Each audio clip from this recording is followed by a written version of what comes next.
जमीन में पानी सब जगह है, लेकिन पंप करें तो प्रकट हो। हवा सब जगह है, पंखा लगाएं तो प्रकट हो। तो भगवान सब जगह है, प्रेम करें तो प्रकट हो। तो ये प्रेम क्या है भाई? कहीं प्रेम कहते पोथी पड़ी पड़ी जगमुआ, पंडित भया न कोय, ढाई आखर प्रेम का पढ़े सो पंडित होए। ये ढाई आखर क्या है? कहाँ मिलता है? खरीद ले एकाध बोरी, मंडी में जाए, दान में मंगवा लीजिए एकाध बोरी। एकाध बोरी प्रेम मंगवा लेते तो बोले प्रेम न बाड़ी उपजे, प्रेम न हाट बिकाए, राजा प्रजा जय रुचि शीश दे ले जाए। प्रेम बाजार में नहीं बिकता और न खेत में उगता है। राजा हो या प्रजा हो, अमीर हो या गरीब हो, अगर बिकता तो अमीर खरीद लेते, गरीबों को मिलता ही नहीं। अगर खेत में होता तो किसान ही रख लेते, बाजार तक आने ही नहीं देते। लेकिन ये बिकता नहीं, सिर कटा के प्रेम मिलता है, शीश दे ले जाए। हमारा सिर क्या है? हमारा अहंकार ही तो हमारा सिर। हम ऑफिसर हैं, हम टीचर हैं, हम मंत्री जी हैं, हम डॉक्टर साहब हैं, हम फलाने जी हैं। हमारा जो ईगो है यही हमारा सिर है। और जब तक ये सिर रहता है प्रेम नहीं मिलता। अहंकार गले बिना प्रेम हो नहीं सकता, और प्रेम के बिना परमात्मा मिल नहीं सकते, क्योंकि परमात्मा प्रेम से अलग है नहीं। तभी तो लोग लिखने के लिए तो लिख देते, समझते नहीं प्रेम ही परमेश्वर है। Love is God. अरे किधर लव? लव को समझ में आ रहा है कि ये क्या है? प्रेम गली अति साकरी, जामे दो न समाए, मैं था तो हरि नहीं, अब हरि है मैं नाए। मैं जहां था, मेरा ईगो जहां था, मैं ये करता हूं, मैं वो करता हूं, मेरा अस्तित्व है, तब तक हरि नहीं थे, तब तक ईश्वर नहीं थे। अब हरि है, मैं नहीं है। अब हरि ही हरि है, या तो वो रहे या ये रहे। मीराबाई कहती थी मेरो तो गिरधर गोपाल दूसरा न कोय, जाके सिर मोर मुकुट मोर पति सोए। तो गोपाल आ गए, और अभी तो कहेंगे मेरे तो गिरधर गोपाल दूसरों बाकी सब कोई। जिसके जिसके पे जैसा वे मुकुट मोर पति सोए।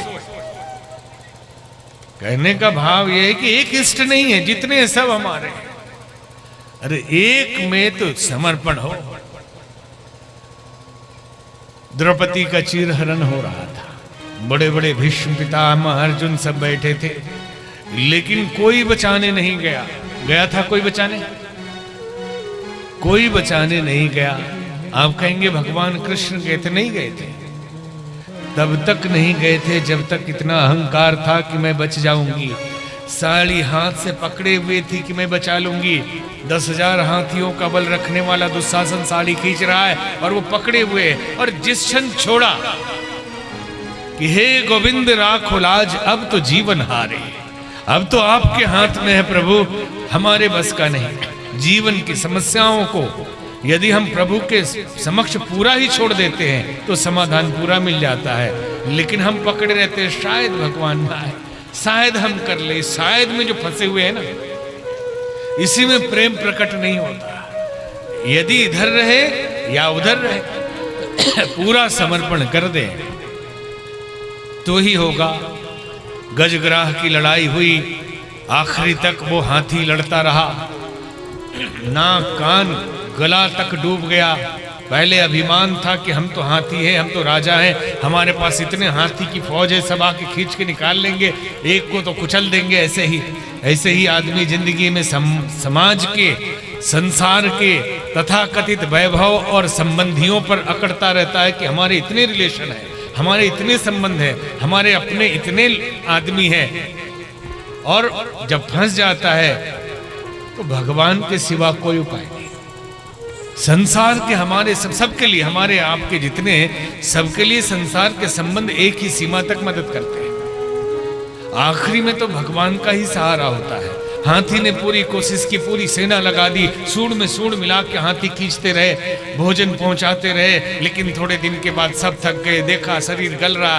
अब जैसे आपने देखा होगा, इसी शरीर को हम इतना नहलाते हैं, सजाते हैं, सजावट करते हैं, प्यार करते हैं कि हमारे भैया जी हैं, हमारे भाभी जी हैं, हमारी पत्नी जी हैं, तो हमारे पति देव हैं। जैसे ये गलने लगता है, शरीर जवाब दे दिया डॉक्टर कि अब ये नहीं बचने वाला है, तो प्रार्थना करना, भगवान जल्दी उठा लीजिए, भगवान जल्दी उठा लीजिए कि अब बर्दाश्त से बाहर है।